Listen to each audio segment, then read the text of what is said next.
بسم الله الرحمن الرحيم. اعوذ باللہ من الشیطان الرجیم. بسم اللہ الرحمن الرحیم. السلام علی الحسین وعلی علی ابن الحسین وعلی اولاد الحسین وعلی اصحاب الحسین. اللہم صلی علی محمد وآل محمد. درود و سلام ہو محمد و آل محمد کی ذوات القدسیہ پر،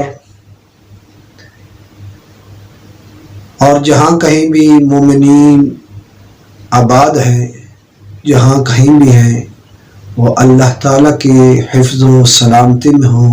امام زمانہ عجل اللہ فرج شریف کے صدقہ میں آج جو ہمارا موضوع ہے، جو گفتگو ہے، کیونکہ چند دنوں بعد محرم آنے والا ہے، اسی ضمن میں ہم نے بیان کرنا چاہتے ہیں کہ زیارت عاشوراء کے متعلق گفتگو، کہ جو انسان 40 دن کسی مشکل کے لیے یا کسی پریشانی کے حل کے لیے، اس سے نجات حاصل کرنے کے لیے پڑھے گا، کوئی معصومین علیہم الصلاۃ والسلام سے کوئی اس کا ضامن ہے. اور مستورات، یہ جو مومنات ہیں، وہ اس وظیفے کو اگر 40 دن کی شرط ہے تو وہ کس طرح اس کو جاری رکھ سکتی ہیں، تو اسی متعلق گفتگو کریں گے. تو پہلے امام جعفر صادق علیہ السلام نے ضمانت دی ہے کہ جو انسان زیارت عاشوراء کی تلاوت کرتا ہے، میں امام جعفر صادق علیہ السلام اسے 4 چیزوں کی ضمانت دیتا ہوں.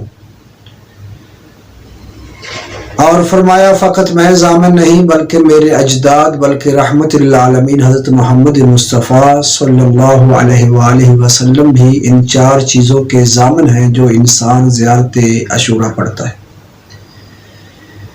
تیسرا، فقط میری جد امجد نہیں بلکہ جبرائیل امین وہ بھی ضامن ہے ان 4 چیزوں میں. پھر فرمایا اللہ تعالیٰ جو ہے وہ بھی ضامن ہے.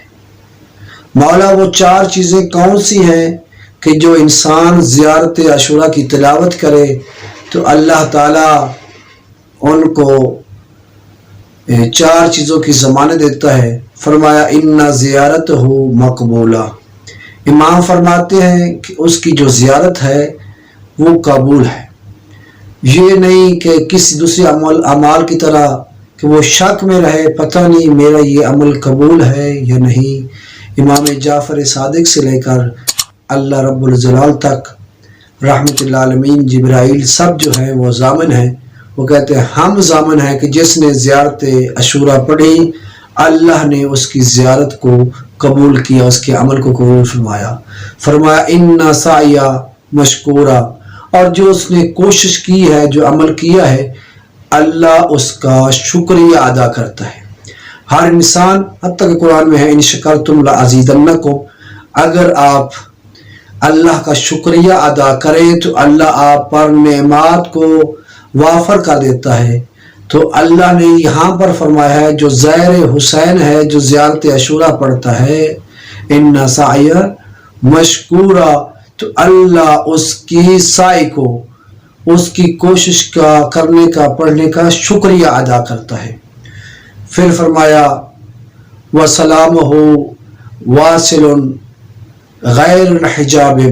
مولانا نے فرمایا کہ میں ضمانت دیتا ہوں کہ جو انسان زیارت میں امام حسین علیہ السلام پڑھتا ہے، اس کے سلام جو ہیں امام حسین کی بارگاہ میں بغیر کسی وسیلے کے، بغیر کسی پردے کے، بغیر کسی حاجت کے امام کی بارگاہ میں پہنچتے ہیں. مولا اگر وہ پہنچتے ہیں تو کیا مولا کی طرف سے کوئی جواب بھی آتا ہے؟ تو امام نے فرمایا امام سلام کا جواب دیتے ہیں، لیکن کیونکہ انسان کے جو گناہ ہیں وہ اس سماعت کو سننے سے قاصر ہوتے ہیں، اس وجہ سے وہ سن نہیں سکتا، ورنہ جب امام کے پاس سلام پہنچتے ہیں تو امام جواب دیتا ہے. چوتھی جو ہے وہ حاجت ہو مقضیہ. اور وہ جو انسان جس حاجت کے لیے وہ پڑھ رہا ہے، جس مشکل کے لیے پڑھ رہا ہے، اللہ تعالیٰ اس کی حاجت کو پورا فرماتا ہے، اس کی مشکل کو آسان کرتا ہے امام حسین علیہ السلام کے صدقے میں۔ اور اس کے علاوہ مومنات مستورات ہیں، وہ اس عمل کو کس طرح جاری رکھ سکتی 40 دن؟ ہاں، بعض ایام میں جو نہیں پڑھنا ہوتا نماز وغیرہ، تو اس میں یہ موبائل کے ذریعے یا کوئی ایسی چیز لے لے جو حروف کو مس نہ کر سکے۔